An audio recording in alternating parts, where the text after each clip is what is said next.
अऊज़ु बिल्लाहि मिनश्शैतानिर्रजीम। बिस्मिल्लाहिर्रहमानिर्रहीम। या अय्युहल्लज़ीना आमनुत्तक़ुल्लाहा हक़्क़ तुक़ातिही वला तमूतुन्ना इल्ला व अंतुम मुस्लिमून।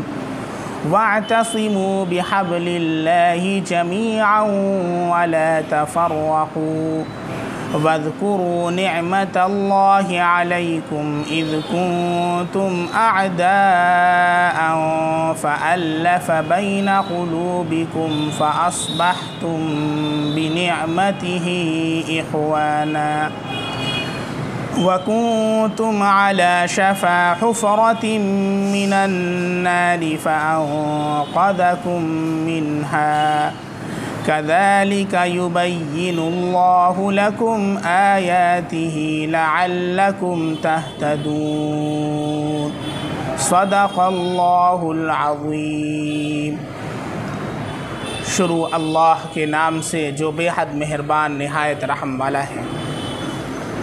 ऐ ईमान वालो, अल्लाह ताला से डरा करो जैसा कि उससे डरने का हक़ है, और बजुज़ इस्लाम के और किसी हालत पर जान मत देना, और मज़बूत पकड़े रहो अल्लाह ताला के सिलसिले को इस तौर पर कि तुम सब बाहम मुत्तफ़िक़ भी रहो और बाहम ना इत्तेफ़ाक़ी मत करो, और तुम पर जो अल्लाह ताला का इनाम है उसको याद करो जबकि तुम दुश्मन थे, बस अल्लाह ताला ने तुम्हारे दिलों में महब्बत डाल दी, सो तुम खुदा ताला के इनाम से आपस में भाई भाई हो गए, और तुम लोग दोज़ख के गड्ढे के किनारे पर थे, सो इससे अल्लाह ताला ने तुम्हारी जान बचाई। इसी तरह अल्लाह ताला तुम लोगों को अपने अहकाम बयान करके बतलाते रहते हैं ताकि तुम लोग राह रास्त पर रहो।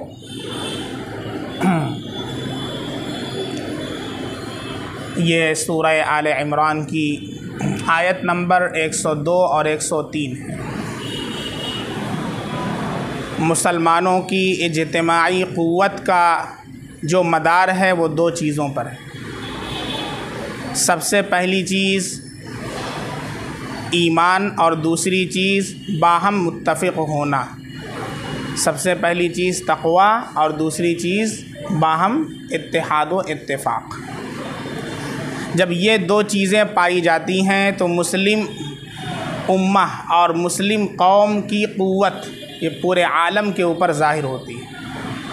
और जब दोनों चीज़ों में से कोई एक चीज़ भी मफ़क़ूद हो जाती है, नहीं पाई जाती है, तो इस सूरत में मुसलमानों की शान व शौकत और उनका रुअब व दबदबा ख़त्म हो जाता है। पहली आयत जो है आयत नंबर 102, उसके अंदर अल्लाह ताला ने पहली चीज़ को बयान किया है, और जो दूसरी आयत करीमा है सूरह आले इमरान की आयत नंबर 103, उसमें अल्लाह रब्बुल इज़्ज़त ने दूसरी चीज़ को बयान फरमाया है।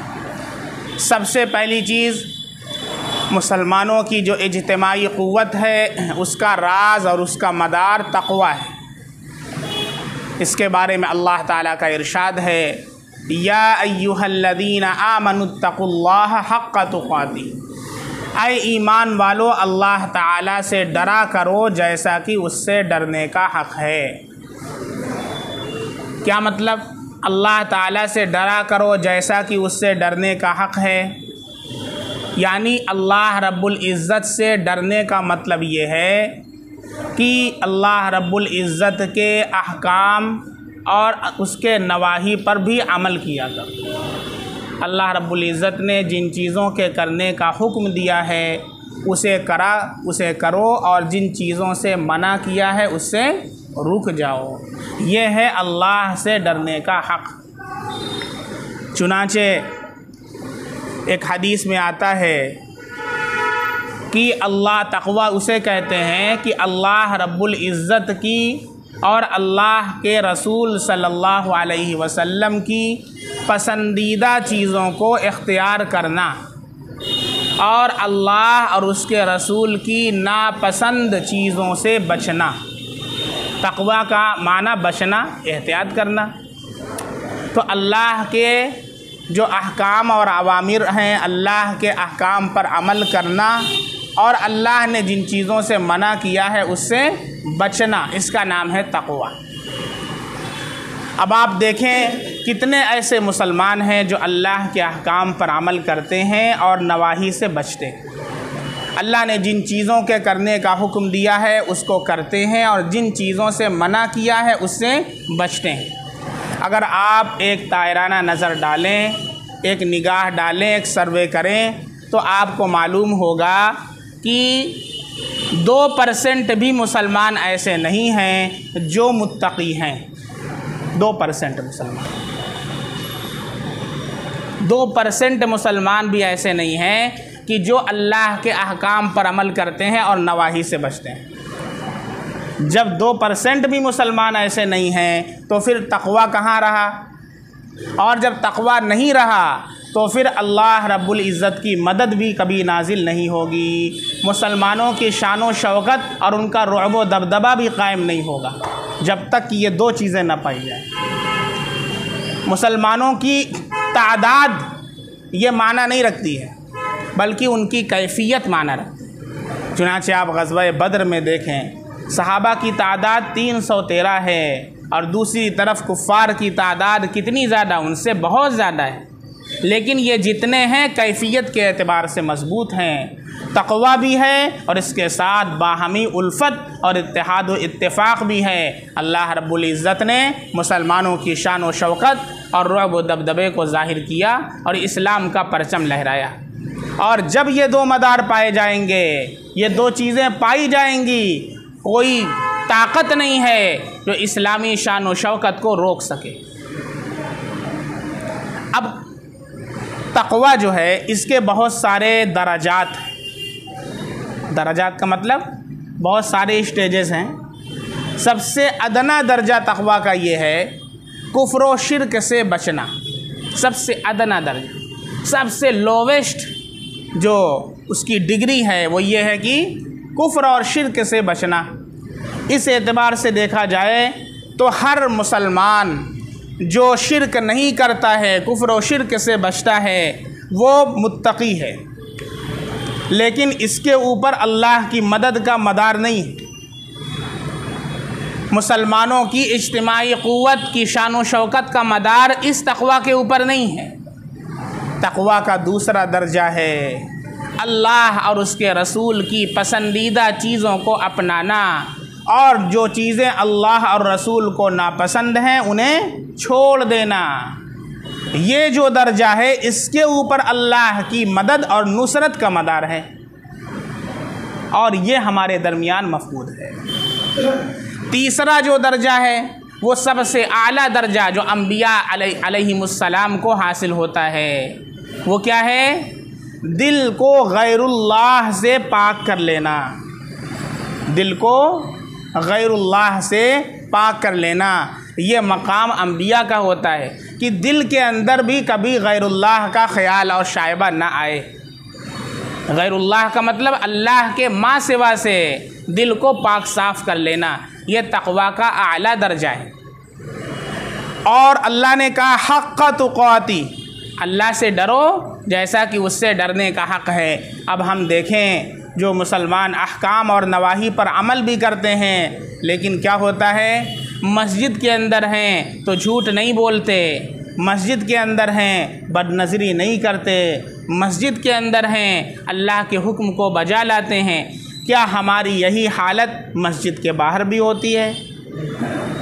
हम मस्जिद के बाहर भी झूठ नहीं बोलते, हम मस्जिद के बाहर भी बदनज़री नहीं करते, हम मस्जिद के बाहर भी अल्लाह रब्बुल इज़्ज़त के अहकाम पर अमल करते हैं और नवाही से बचते हैं? ऐसा नहीं होता है। बात समझ में आ रही है? जैसा कि उससे डरने का हक़ है, अल्लाह हमें जलवत में भी देख रहा, खलवत में भी देख रहा। रज़ाई के अंदर हम सो कर के कौन सा गुनाह कर रहे, अल्लाह वो भी देख रहा, और मखलूक के बीच में हम नमाज़ पढ़ रहे, अल्लाह उसे भी देख रहा। तो अल्लाह के साथ हमारा मुआमला यकसा होना चाहिए, जलवत का भी खलवत का भी। मखलूक के बीच का भी और तन्हाई का भी। बात समझ में आ रही है? ये नहीं कि जब लोगों के बीच हैं तब तो अल्लाह से डर रहे हैं और जब लोगों से दूर हैं तो फिर अल्लाह से नहीं डरते। नहीं, झूठ बोलते हैं इसका मतलब अल्लाह से नहीं डरते, तो अल्लाह वहाँ भी देख रहा है। एक उस्ताद साहब ने एक मर्तबा ऐसी अपने बच्चों का इम्तिहान लेने के लिए सबको एक एक मुर्ग दिया और कहा कि जाओ इसे ऐसी जगह पर ज़बह करके आओ जहाँ कोई ना देखता हो। अब जितने स्टूडेंट्स थे, जितने शागिर्द थे, वो लेकर के मुर्ग को गए और उसे कोई कमरे में घुस करके ज़बह किया, कोई जंगल में ले जा करके ज़बह कर दिया, कोई झाड़ी के अंदर घुस के किया, कोई किसी दीवार के पीछे करके ज़बह कर दिया।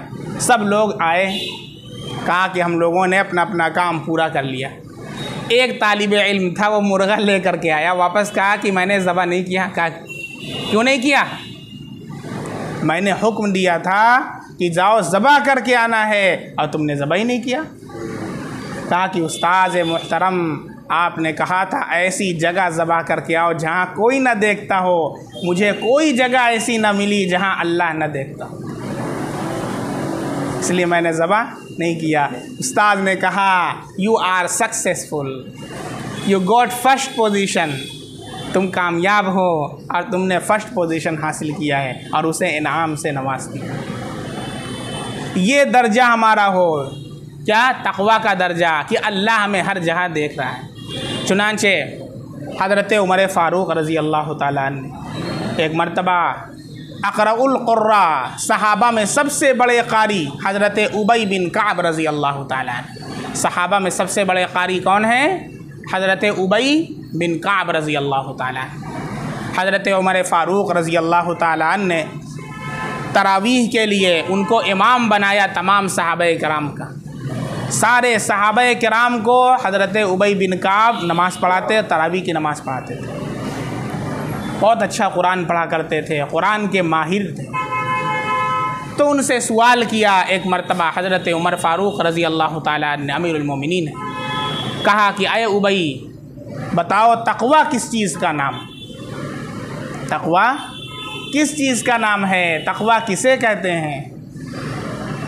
हज़रत उबई बिन काब रज़ी अल्लाह ताला अन्हु ने कहा, आए अमीरुल मोमिनीन, क्या कभी आपका खारदार झाड़ी से गुज़र हुआ है?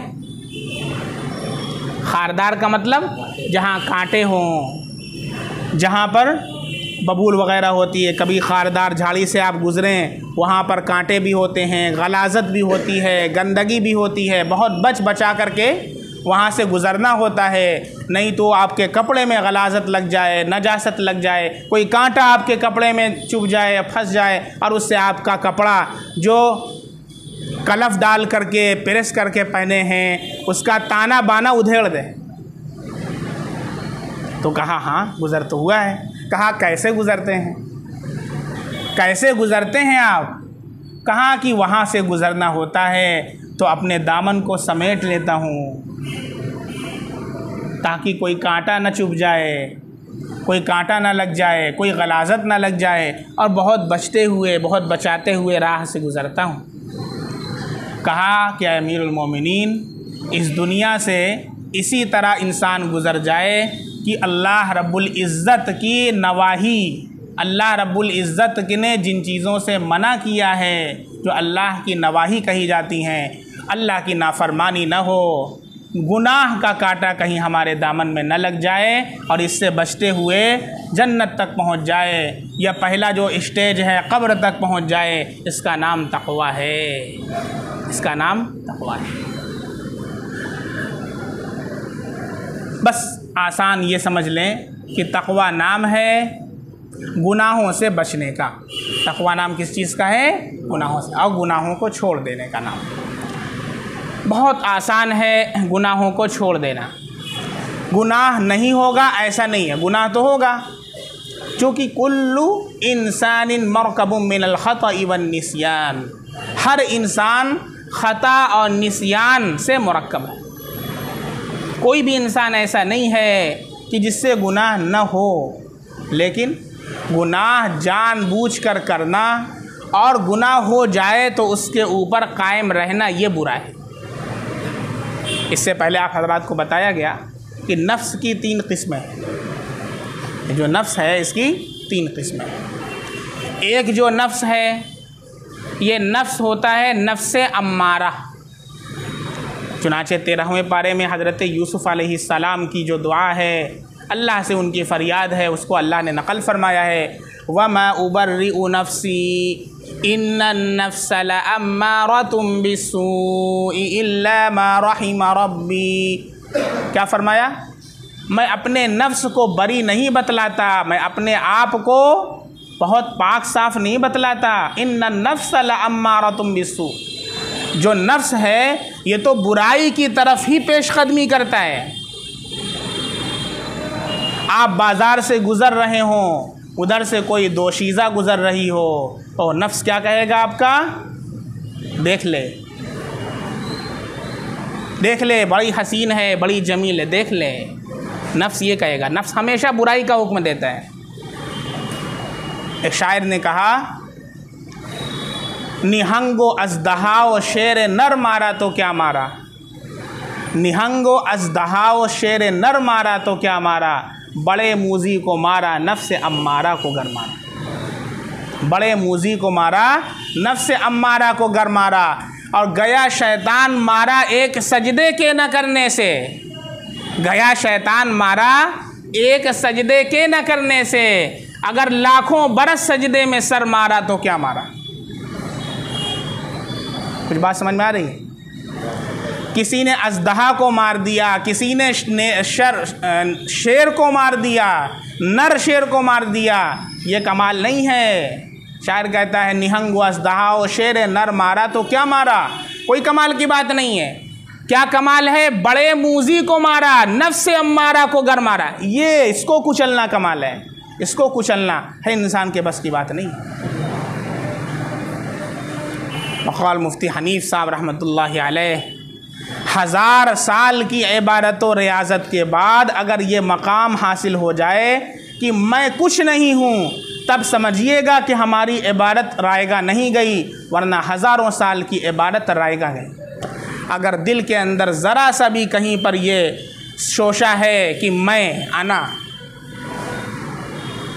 अरे मेरा जैसे कौन है, मैं तो नमाजी, मैं तो हाजी, और मैं तो तहज्जुद गुज़ार, और मैं तो फ़लाँ फ़लाँ दीन का काम करने वाला, और सब लोगों को देखो कैसे हैं, नमाज नहीं पढ़ते, रोज़ा नहीं रखते। ज़रा सा भी ये शोशा अगर दिल के अंदर है तो फिर क्या है? फिर अल्लाह रब्बुल इज़्ज़त अपनी पनाह अता फरमा दे। ये नफ्स अम्मारा है, हमेशा बुराई की तरफ सबक़त करता है। अल्लाह के नबी सल्लल्लाहु अलैहि वसल्लम की हदीस है, जब कोई इंसान पैदा होता है तो उसके साथ एक फ़रिश्ता पैदा होता है और एक शैतान भी, और वो मौत तक साथ रहता है। फ़रिश्ता उसे नेक कामों का हुक्म करता है और शैतान बुराई की तरफ ले जाता है। वो जो नफ्स है ना, ये नफ्स अम्मारा है। तो फिर सहाबा ने पूछा, अल्लाह के नबी, क्या आपके साथ भी शैतान पैदा हुआ? कहा, मेरे साथ भी पैदा हुआ। लाकिन नहू असलमा, लेकिन वो मुसलमान हो गया।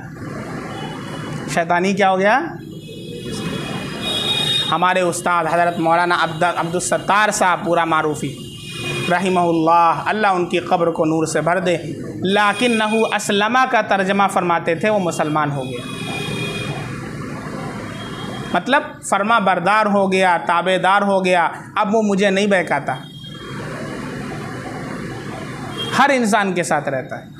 ये जो नफ्स अम्मारा है, हर इंसान को बुराई की तरफ पेशकदमी करने के लिए दावत देता है। ये नफ्स अम्मारा हर इंसान के अंदर मौजूद है। ये नफ्स की पहली किस्म है। नफ्स की दूसरी किस्म क्या है? नफ्स लव्वामा।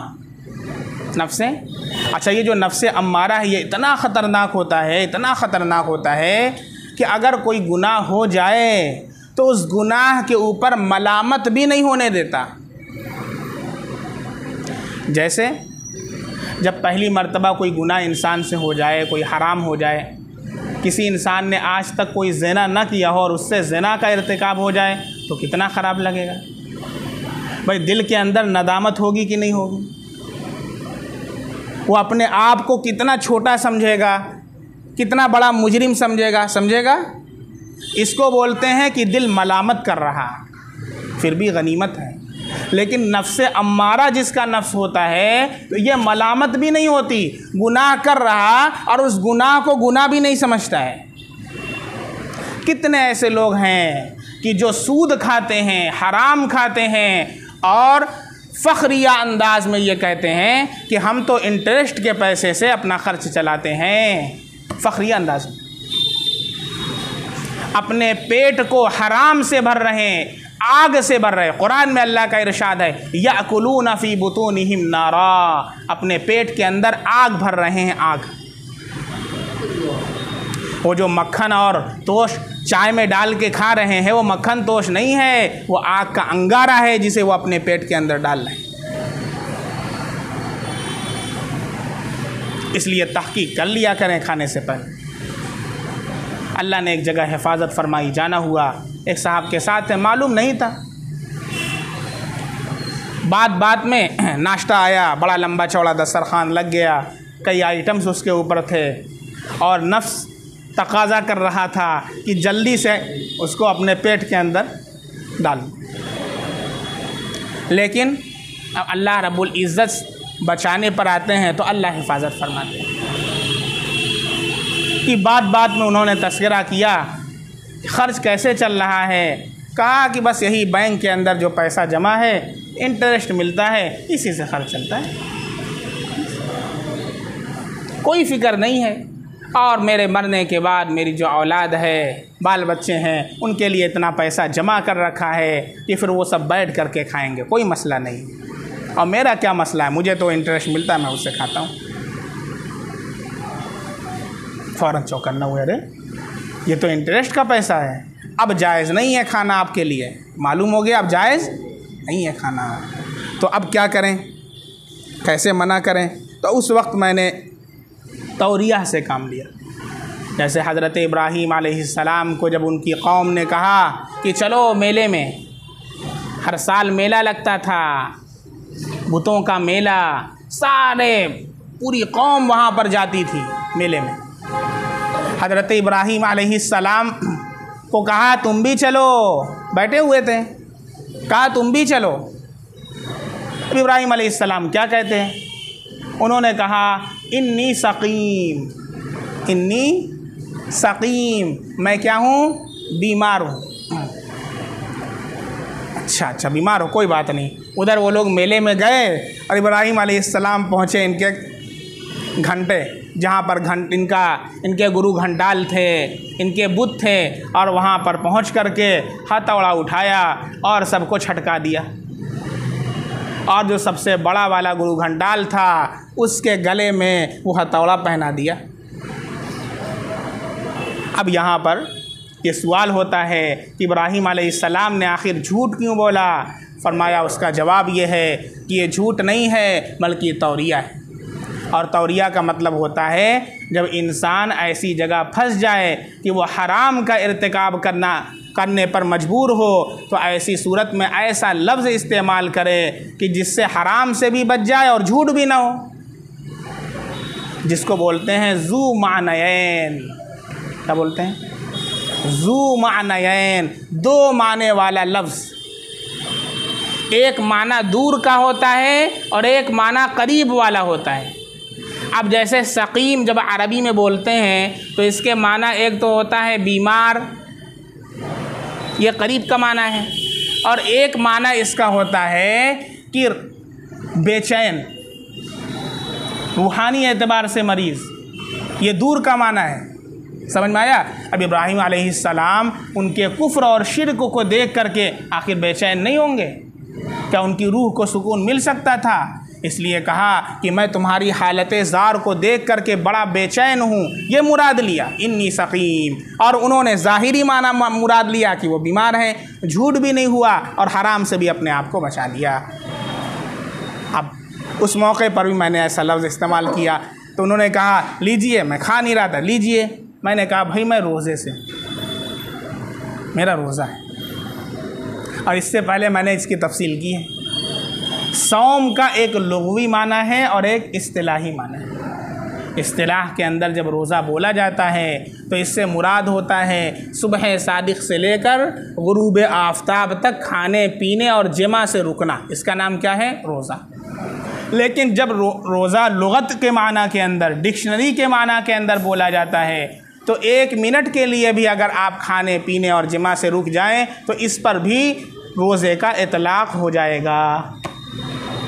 लुग़त के एतबार से आप बोल सकते हैं अना साइमुन, इस वक्त ना तो मैं खा रहा हूँ, ना पी रहा हूँ और ना ही मैं जिमा कर रहा हूँ, बल्कि बैठकर तफसीर कर रहा हूँ हराम से बचने के लिए। अब उन्होंने ज़ाहिरी माना मुराद लिया, इस्तिलाही माना मुराद लिया और मैंने लुग़वी माना मुराद लिया और अपने आप को अल्लाह के करम से हराम से बचा लिया। बात समझ में आ रही है? तो मैं बता रहा था नफ्से अम्मारा ये इतना ख़तरनाक होता है कि हराम के ऊपर मलामत भी नहीं होने देता। सूद खा रहा है मुसलमान, एक सूद खा रहा है और उसे इस पर मलामत भी नहीं है कि मैं हराम काम कर रहा हूँ। अल्लाह के सामने कम से कम एक इंसान गुनाह करता है, गुनाह पर मलामत नदामत होती है। अल्लाह मैं बड़ा गुनहगार बंदा हूँ, गुनाह करता हूँ, अल्लाह मुझे माफ़ फरमा दे। एक बंदा वो है जो गुनाह करता भी है और शान से सीना ठोक करके कहता है क्या उखाड़ लोगे? करूँगा गुनाह, कोई तुम्हारे बाप का खा रहा हूँ। ये सूरत हाल, ये बहुत ख़तरनाक सूरत हाल है। इस हालत पर अगर मौत आ जाए तो ईमान पर मौत ना आवेगी। बात समझ में आ रही है? अल्लाह ताला इस हालत से हमारी हिफाजत करे। ये नफ्स का बड़ा ख़तरनाक दर्जा है, नफ्स अम्मारा। दूसरे नंबर पर जो है नफ्से लव्वामा। दूसरा नंबर क्या है?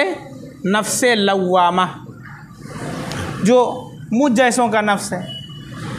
नफ्से लव्वामा किसे कहते हैं? नफ्से लव्वामा कहते हैं मलामत करने वाला नफ्स। मलामत करने वाला नफ्स, जैसे कोई गुनाह हो जाए, कोई गुनाह इंसान से हो जाए तो बाद में क्या हो?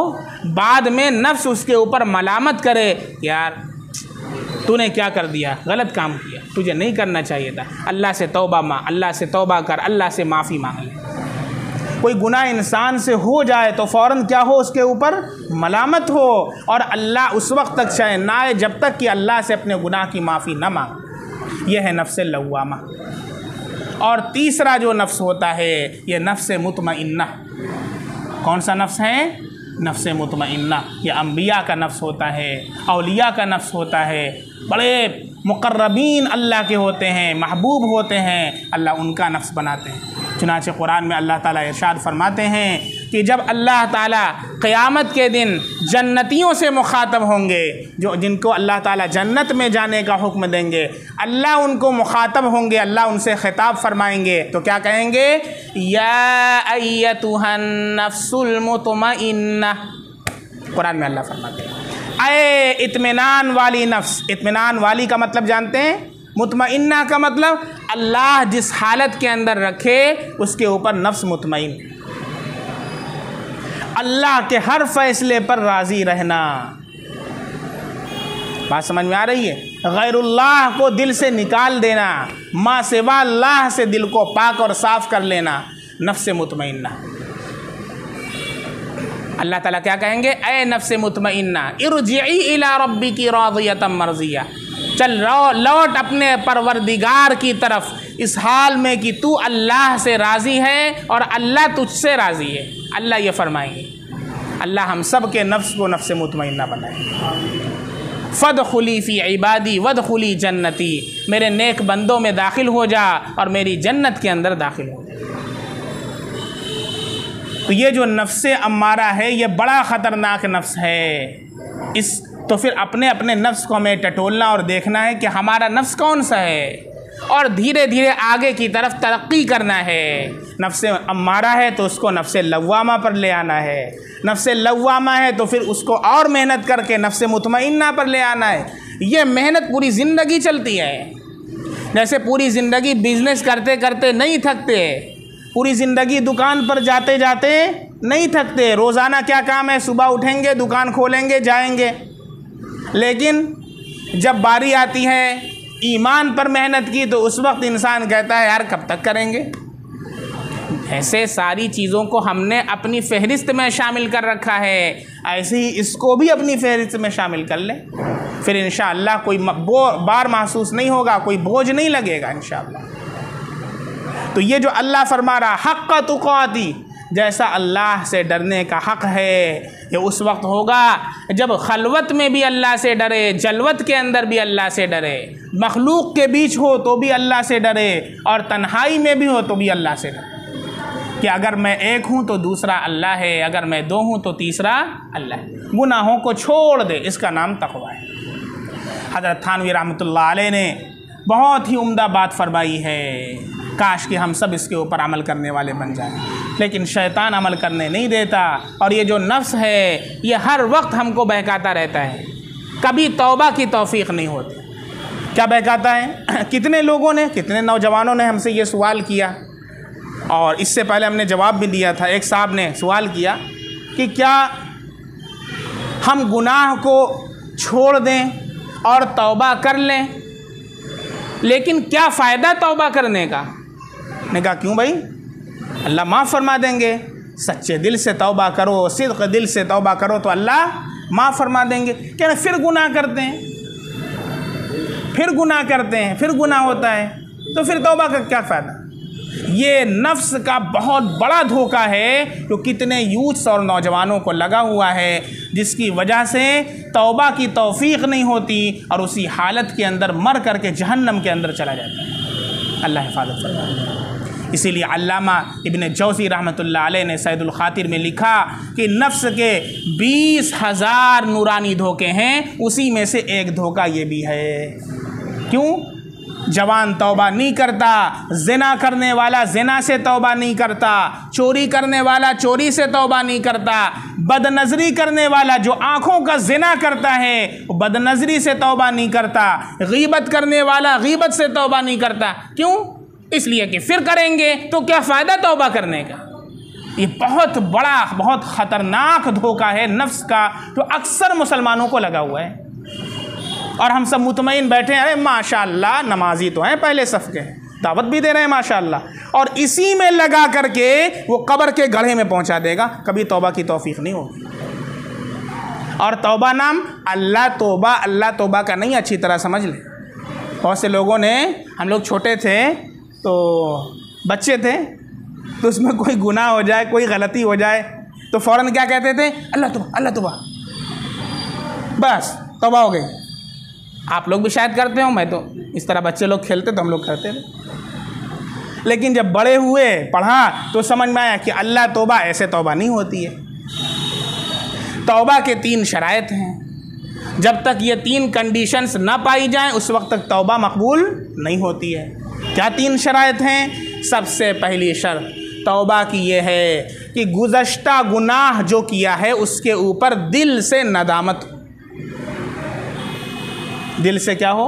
शर्मिंदगी, पछतावा हो कि हाय क्या कर दिया तूने अपने रब को नाराज़ कर लिया, तूने अपने नबी को नाराज़ कर लिया, हाय तूने क्या कर लिया। नदामत, पछतावा हो, अफसोस हो, सबसे पहली शर्त। दूसरी शर्त, आइंदा न करने का अज़्म मुसम्मम हो, कभी ज़िंदगी में ऐसा नहीं करेगा, इसका अल्लाह से प्रॉमिस करे और आइंदा न करने का पुख्ता इरादा करे। नंबर 3, वो उस गुनाह जो करता था उस गुनाह को छोड़ दे, उस गुनाह को छोड़ दे। सबसे पहले नदामत छोड़ दे, उसके बाद नदामत और पछतावा हो, और उस पछतावे के साथ अल्लाह से अपने गुनाहों की माफ़ी मांगे और आइंदा न करने का आज़्म मुसम्मम हो, पुख्ता इरादा हो। जब ये तीनों शर्तें पाली जाएंगी तो तौबा अल्लाह के यहाँ कबूल हो जाएगी। बात समझ में आ रही है?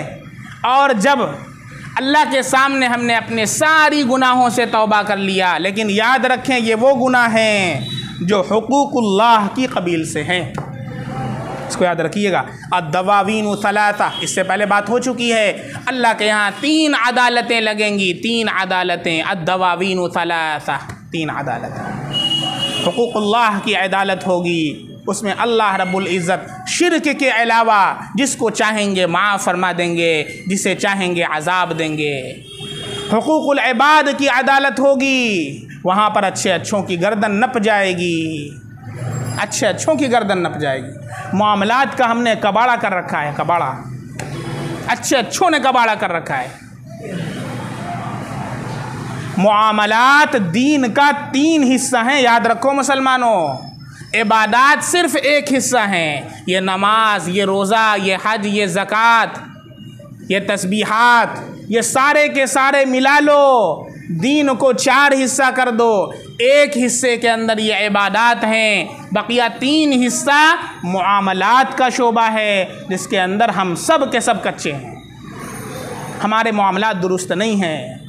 कितनी मरतबा ऐसा हुआ कि हमने ट्रेन से सफ़र किया है, बग़ैर टिकट के सफ़र किया है। हमारे घरों के अंदर चोरी की बिजली जलाई जाती है। कितनी मस्जिदों का यह हाल है कि वहाँ चोरी की बिजली जलाई जाती है। मैंने बाकायदा इससे आगाह किया, तो बजाय इसके कि अपनी गुनाह पर नदामत हो, हराम के ऊपर पछतावा हो, इसके बजाय ये कहा कि भाई हम तो यूं ही करते हैं, करते रहेंगे। भाई अल्लाह ने फरमाया अपने नबी से कुरान में, लस्ता अलैहिम बिमुसैतिर, आपका काम है बता देना। आपने सुना होगा जब बयान ख़त्म होता है तो क्या कहा जाता है, वमा अलैना इल्लल बलाग।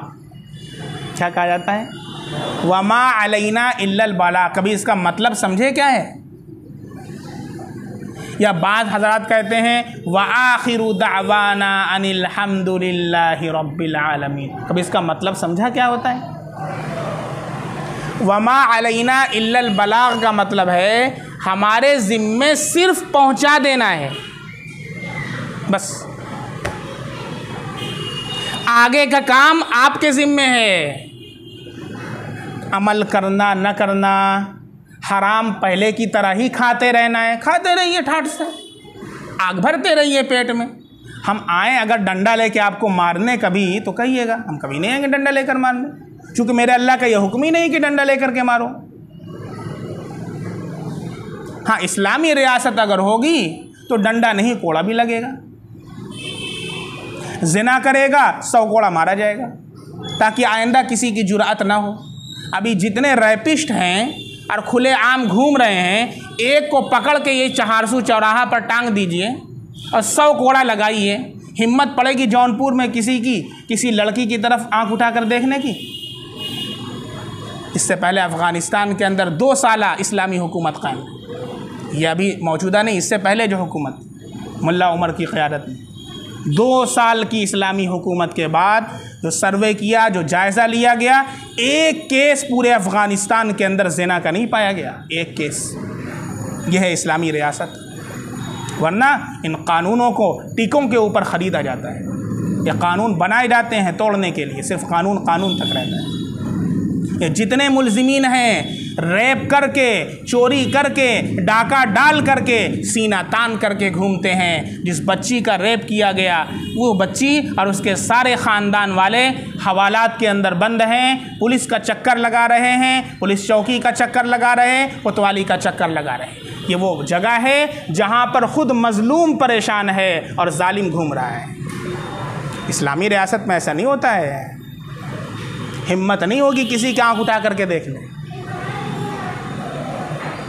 बात समझ में आ रही है? और आप लोग भी अगर रहेंगे इंशाअल्लाह तो मुशाहदा कर लीजिएगा, तो अलामात कुबरा का ज़ुहूर होने वाला है। और कब है ये भी मैं बता चुका हूँ। कितनी तैयारी कर रखी है वो आप हजरात जान लें। मैं कोई इन्वेस्टिगेशन ऑफिसर थोड़ी ना हूँ कि आऊँगा मैं आपसे पूछने भाई बताओ। वो तो आने वाले हैं वो आपसे पूछने के लिए, कितना क्या किया है वो आप जानिए। हमारा काम है वमा अलैना इल्लल बलाग। और घड़ी देख लिया, टाइम हो तभी बोल दें। एक आयत की तफसीर अभी नहीं हो, दूसरी आयत की बाकी। बात समझ में आ रही है? हमारा काम पहुंचा देना है। अल्हम्दुलिल्लाह बहुत से ऐसे बंदे भी हैं जो अमल करते हैं, इसीलिए मैं आता हूँ। एक बंदा तो होगा अमल करने वाला। हाजी इमदादुल्लाह मुहाजिर मक्की रहमतुल्लाह अलैह ने कहा, कल अल्लाह क़यामत के दिन मुझसे पूछेगा क्या लाए, तो मैं रशीद और कासिम को खड़ा कर दूंगा कि अल्लाह यही मेरी पूंजी है बस।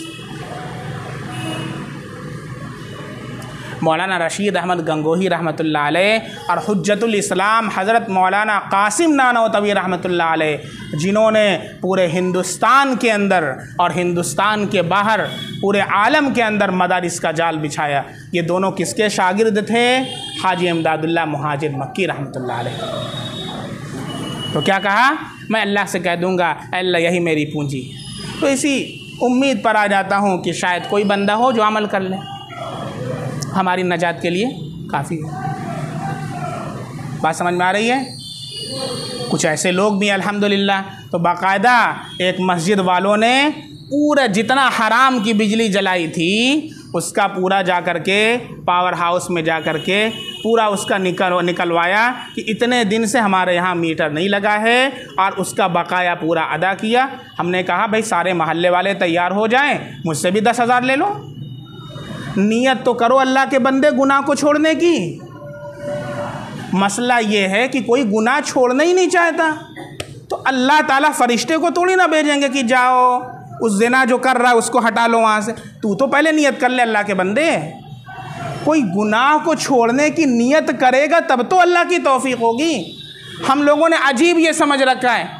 कुछ लोग क्या कहते हैं, तकदीर पर एतराज़ करते हैं, भाई नमाज नहीं पढ़ते। अल्लाह चाहता तो मैं नमाज़ पढ़ता, अल्लाह चाहता ही नहीं तो नमाज क्यों पढ़ूँ? नहीं, 1 घंटा मैंने इस पर बयान किया, सुन लीजिए जा कर के। और जितने लोगों के शुकूक व शुबहात ज़हनों के अंदर हैं, ये शुकूक व शुबहात अपने ज़हनों से साफ़ करें, यह आपकी ज़िम्मेदारी है बहैसियत मुस्लिम। हज़रत अल्लामा अनवर शाह कश्मीरी रहमतुल्लाह अलैह का आखिरी वक्त चल रहा है, आखिरी वक्त जिसको मरज़ुल वफ़ात बोलते हैं, गरगरा, आखिरी वक्त चल रहा है। कुतुब खाना है, कुतुब खाना, सारे कुतुब खाने की किताबें हज़रत के जहन के अंदर महफूज। अल्लामा अनवर शाह कश्मीरी रहमतुल्लाह। कोई बात मस्जिद भी आते हैं तो कान में रुई डाल करके, क्योंकि गाली भी सुनते हैं तो 40 साल तक के लिए वो गाली याद हो जाती है। अल्लाह ने ऐसा हाफिज़ा दिया है। एक किताब मदारिस में पढ़ाई जाती है, नूरुल इज़ाह नाम है। वो किताब पहले हिंदुस्तान में नहीं थी, छपी नहीं थी, मिस्र के कुतुब खाने में थी। वहाँ वालों से मांगा गया, क्या हम नहीं देंगे? अल्लामा अनवर शाह कश्मीरी रहमतुल्लाह अलैह गए कुतुब खाने में और कहा कि मेरा यहाँ कमरा है, मैं पास में ले जा सकता हूँ? कहा कि नहीं ले जा सकते, यहीं पर मुताला करना हो तो करिए और रख के चले जाइए। कहा ठीक है भाई। किताब उठाया, मुताला किया, रख कर के हिंदुस्तान आए, पूरी किताब जूं का तूं लिख दिया। पूरी किताब जूं का तूं लिख दिया, और उसमें जितनी जगह गलती थी लिख करके ख़त लिखा कि फ़लाँ फ़लाँ जगह गलती है, दुरुस्त कर लो कुतुब खाने में। तो वो किताब हिंदुस्तान में छपी और अब मदारिस में पढ़ाई जाती है। ये थे अल्लामा अनवर शाह कश्मीरी रहमतुल्लाह अलैह, बहुत बड़े अल्लाह वाले। इंतकाल का वक्त है, लोग इयादत के लिए गए तो देखा किताब के मुताले में मशगूल हैं, आखिरी वक्त चल रहा है। कहा हज़रत अजीब सूरत हाल है, आखिरी वक्त आपका चल रहा है और आपको थोड़ा आराम करना चाहिए। कौन सा ऐसा मसला आपसे रह गया है कि अब आप उसमें लगे हुए? अरे इतने बड़े आलिम की सारे उलमा आपसे आकर के मसला पूछते हैं और आप किताब के उसमें लगे। अगर कोई ऐसा मसला रह भी गया है, हम आपके खुद्दाम हैं, हमसे आप कहिए, हम किताबों के अंबार लगा देंगे। क्या कहा हज़रत ने? एक मसला है जिसके बारे में अभी दिल के अंदर इत्मीनान नहीं है, शक। इसी हालत में अगर मेरा इंतकाल हो गया, अल्लाह को क्या जवाब दूंगा कि शक के साथ तू दुनिया से आ गया? आज हम अपने ईमान पर नज़र डालें, कितने ऐसे मसाइल शरीयत के हैं जिसके बारे में हमको शुकूक व शुबहात हैं, मुसलमानों को शुकूक व शुबहात हैं। क्या कभी हमने अपने दिल के अंदर एक बार सोचा भी, इस्लाह तो दूर की बात है, कभी सोचा भी हमने कि अल्लाह अगर इस हालत के अंदर हम दुनिया से चले गए, अल्लाह को क्या जवाब देंगे? सोचा भी हो? मुझे ना बताइए, अपने आप को बता लीजिए।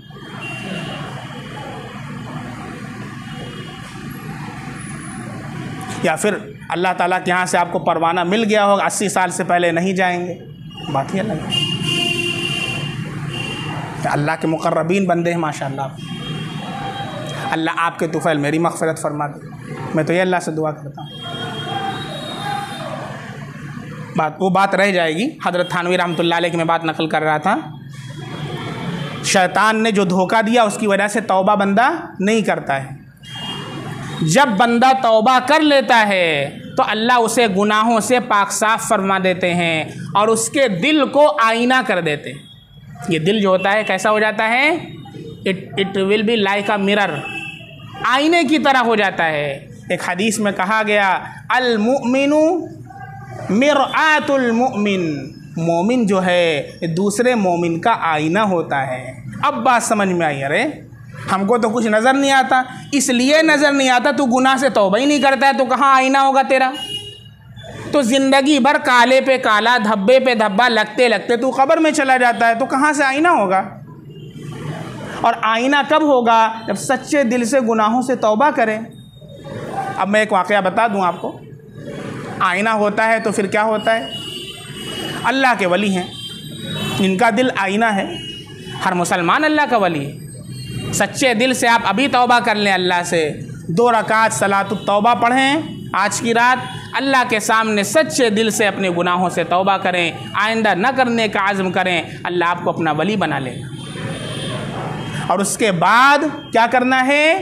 हज़रत थानवी रहमतुल्लाह अलैह ने फरमाया कि मैं ये नहीं कहता कि गुनाह नहीं होता, गुनाह नहीं होता, गुनाह ज़रूर होता है। कहा मुत्तकी रहना इतना आसान है जितना बावुज़ू रहना। क्या फरमाया? मुत्तकी रहना इतना आसान है जितना बावुज़ू रहना, कि जब वुज़ू टूट जाए फिर से वुज़ू कर ले, बावुज़ू हो जाता है। ऐसे ही जब तक़वा टूट जाए फिर से अल्लाह से तौबा कर ले, मुत्तकी बन जाता है। काश कि आप लोगों को इन कलिमात की कदर हो जाए, काश की कदर हो जाए। 1-1 करोड़ भी इन कलिमात का मुकाबला नहीं कर सकते। काश कि आप लोगों को कदर। अगर अल्लाह तौफीक दे तो आज की रात 2 रकात सलातुत तौबा पढ़कर अल्लाह के सामने सच्चे दिल से तौबा करें और गुनाहों से माफ़ी मांगें। अल्लाह आपको अपना वली बना लेंगे और फिर क्या होगा? दिल आईना हो जाएगा। फिर तो गुनाह होगा, यही शैतान है, यही लगा हुआ है। फिर गुनाह होगा तो उस गुनाह पर बाकी नहीं रहना, फिर तौबा कर लेना है। फिर गुनाह होगा, फिर तौबा करना है। हज़रत के पास एक शख्स आया और कहा कि मुझसे बहुत ज़्यादा गुनाह होता है ज़िना का। कहा कि छोड़ दो, वाइदे सुनाई। कहा कि कितना वाइदे सुना लें, मुझको जो मज़ा मिल गया वो मज़ा ही नहीं मिलता है, उसके बगैर तो कैसे छोड़ दूँ। कहा कि अच्छा ठीक है, तुझे एक बात बताता हूँ। तू रात को सोने से पहले 2 रकात सलातुत तौबा पढ़कर अपने अल्लाह से गिड़गिड़ा करके माफ़ी मांग, क्या अल्लाह मुझसे ये गुनाह होता है, मैं इसे छोड़ना चाहता हूँ लेकिन शैतान पीछे लगा है, छोड़ने नहीं देता। ऐ अल्लाह मैं बड़ा मुजरिम हूँ, मैं बड़ा गुनहगार हूँ, ऐ अल्लाह आप ही छुड़वा सकते हैं, ऐ अल्लाह छुड़ा दीजिए। 1 हफ्ते के बाद उसका ज़िना छूट गया। ज़िना करने जाए, अभी दिल में ख्याल आए यार हज़रत ने अमल बताया है, अभी अल्लाह के सामने रोना है, फिर ज़िना क्यों करूँ जब अल्लाह के सामने रोना है, अभी कल ही तो रोया था। वो जो चंद कतरे अल्लाह के सामने खौफ, अल्लाह के खौफ से निकलते हैं ना, वो गुनाहों से आपकी हिफाजत करेंगे। हदीस में आता है कि जहन्नम जब उबाल मारेगी, ठाठे मारेगी और बाहर निकलेगी तो फरिश्ते प्याले के अंदर कुछ पानी जैसा लेकर के आएंगे और उसके ऊपर यूँ ऐसे छिड़केंगे तो यूँ अंदर भागेगी, ऐसे तेज़ी के साथ भागेगी जैसे पहाड़ ऊपर से नीचे गिरा दिया जाए, इतनी तेज़ी के साथ। पूछेंगे क्या है, आखिर क्या चीज़ है?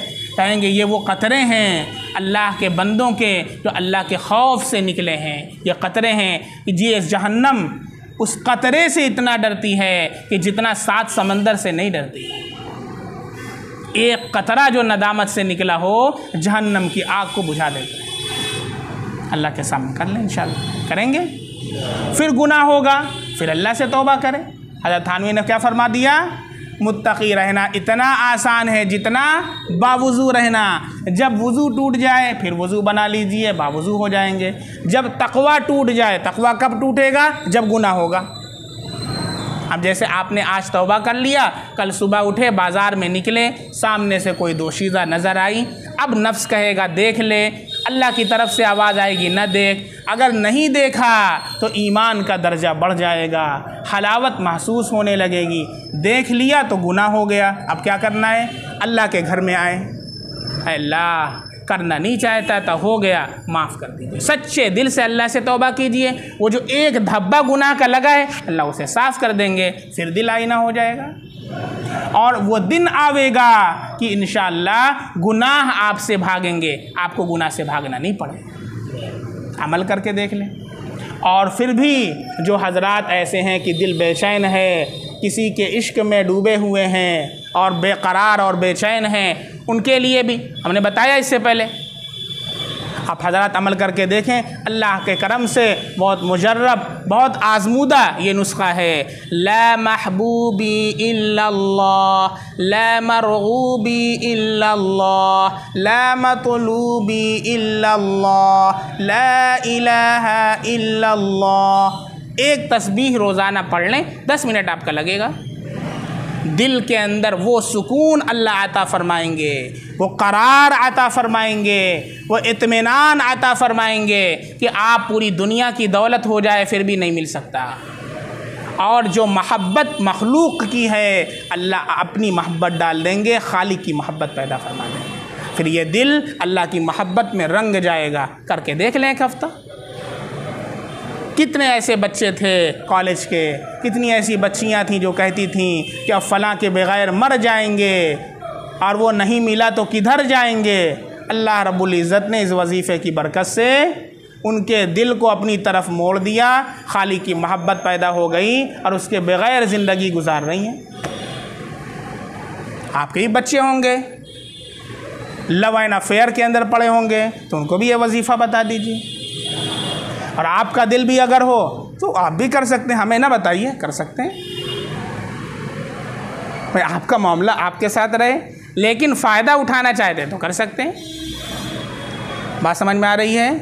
ये सब छोटी छोटी बातें बहुत काम की बातें हैं। अल्लाह ताला हम सबको इल्म अमल की तौफ़ीक़ अता फरमाए। और आखिर में अल्लाह ने फरमाया, वला तमूतुन्ना इल्ला व अंतुम मुस्लिमून, और न मरना मगर इस्लाम की हालत में, न मरना मगर इस्लाम की हालत में। अब एक साहब ने एतराज़ कर दिया, क्या हमारे बस में है, हमारे बस में है कि हम इस्लाम की हालत में मरेंगे?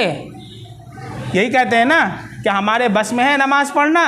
अल्लाह चाहते तो नमाज़ पढ़ते, अल्लाह चाहते तो रोज़ा रखते। ये बंदा जब खाने के लिए बैठे 2 जूता मारो खींच के, तो अल्लाह चाहेगा तब तो ना तू खाएगा, और कमरे में बंद कर दो उसको, ना खाना मिलेगा ना पानी मिलेगा। क्यों? जब खाना मांगे, जब अल्लाह चाहेगा तुझे खाना मिलेगा। पानी प्यास लगी है, 2 जूता, अल्लाह चाहेगा तुझे पानी मिल जाएगा। 2 दिन में बात समझ में आ जाएगी, नहीं आएगी? ये सब खाली नमाज के लिए होता है। दुकान जाना है रोज़ाना, वहाँ पर नहीं कहेगा अल्लाह चाहेगा तो हम जाएंगे, नहीं, उठेगा 10 बजे, मक्खन टोस्ट, उसके बाद दुकान, वो मालूम है। नमाज़ पढ़ने के लिए अल्लाह चाहेगा तो नमाज़ पढ़ेंगे, दुकान के लिए अल्लाह की मशीयत नहीं, नमाज़ पढ़ने के लिए अल्लाह की मशीयत। तो क्या इसी तरीक़े से यहाँ पर भी कहते हैं, अल्लाह कह रहा कि न मरना मगर इस्लाम की हालत में, तो क्या हमारे बस में है? अल्लाह चाहेगा तब ना इस्लाम की हालत में मरेंगे। उसका जवाब हदीस पाक के अंदर अल्लाह के नबी सल्लल्लाहु अलैहि वसल्लम ने इरशाद फरमाया, कमा तहयौन तमूतून व कमा तमूतून तुहशरून। याद कर लीजिए इसको, और जो इस तरह की बातें करते हैं उन लोगों को बताइए, ये शुकूक व शुबहात अपने दिलों से निकालिए। तकदीर के बारे में भी मुसलमान मुतमईन नहीं है। अच्छे अच्छे लोगों से मेरी बातें हुई हैं, अच्छे अच्छे लोगों से, जो फर्स्ट कैटेगरी के लोग हैं। अभी तकदीर के बारे में एक सवाल कर दो तो आए बाएं देखने लगते हैं। अरे अल्लाह के बंदे, तू मुतमईन नहीं है, इसी हालत में तू मर जाएगा, कभी तुझे फिक्र हुई? क्या कहते हैं, कैसे मरेंगे?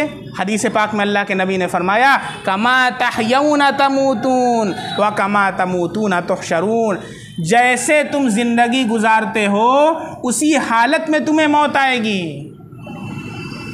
और जिस हालत में तुम्हें मौत आएगी उसी हालत में अल्लाह कल क़यामत के दिन तुम्हें उठाएगा। अब आप देख लें किस हालत में हम ज़िंदगी गुजार रहे हैं, उसी हालत पे अल्लाह के नबी का इरशाद मौत आएगी। अगर सूद खा रहे हैं, हराम कर रहे हैं, ज़िना कर रहे हैं, नमाज छोड़ रहे हैं, इसी हालत पे मौत आएगी। चूँकि मैं नहीं कहता, अल्लाह के नबी का इरशाद। और चाहते हैं कि मौत मेरी अच्छी हो तो हालत दुरुस्त कर लें।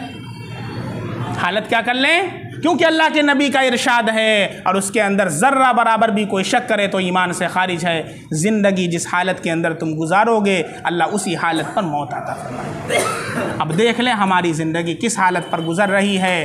अगर गलत रास्ते पर है, शैतान के रास्ते पर है, अभी भी वक्त है, अभी भी मौका है, उसको हिदायत के रास्ते पर ले आएँ, सिराते मुस्तकीम पर ले आएँ और अल्लाह से दुआ करें, अल्लाह तू हमारी ज़िंदगी को सिराते मुस्तकीम पर डाल दे और हम सब का ख़ात्मा ईमान पर अता फरमा, क्योंकि एतबार ख़ात्मे का है। हज़रत याक़ूब अलैहिस्सलाम तो तमाम अम्बिया के बाप हैं, हज़रत यूसुफ़ अलैहिस्सलाम के अब्बा हैं, हज़रत इब्राहीम अलैहिस्सलाम के अब्बा, हज़रत याक़ूब अलैहिस्सलाम ने दुआ की, जब वसीयत फरमाई, इंतकाल का वक्त आया है तो अपने बच्चों को बुलाया और क्या कहा, अपने बच्चों से पूछा, ये बताओ मेरे मरने के बाद तुम लोग क्या करोगे? ववस्सा बिहा इब्राहीम बनीहि व याक़ूब या बनिया इन्नल्लाह अस्तफ़ा लकुमुद्दीन फला तमूतुन्ना इल्ला व अंतुम मुस्लिमून, कि तुम लोग न मरना मगर इस्लाम की हालत में। अपने बच्चों को ये वसीयत किया है अंबियाए किराम ने कि इस्लाम की हालत में तुम्हें मौत आए। अपने बच्चों को भी ये वसीयत करें कि तुम ज़िंदगी गुजारो तो इस्लाम की हालत में और मौत आए तो इस्लाम की हालत में। अल्लाह रब्बुल इज़्ज़त हम सब को इस्लाम की हालत में ज़िंदगी गुजारने और इस्लाम की हालत में मरने की तौफ़ीक़ अता फ़रमाए और अल्लाह ताला हम सब के नफ्स को नफ्स मुतमइन्ना बनाए और अल्लाह ताला हम सब को अपना मुत्तक़ी बंदा बनाए और अपना वली बना ले। सुब्हानल्लाहि बिहम्दिही सुब्हानकल्लाहुम्मा बिहम्दिका अशहदु अल्ला इलाहा इल्ला अंता अस्तग़फिरुका व अतूबु इलैक। सुब्हान रब्बिका रब्बिल इज़्ज़ति अम्मा यसिफ़ून व सलामुन अलल मुरसलीन वल्हम्दुलिल्लाहि रब्बिल आलमीन।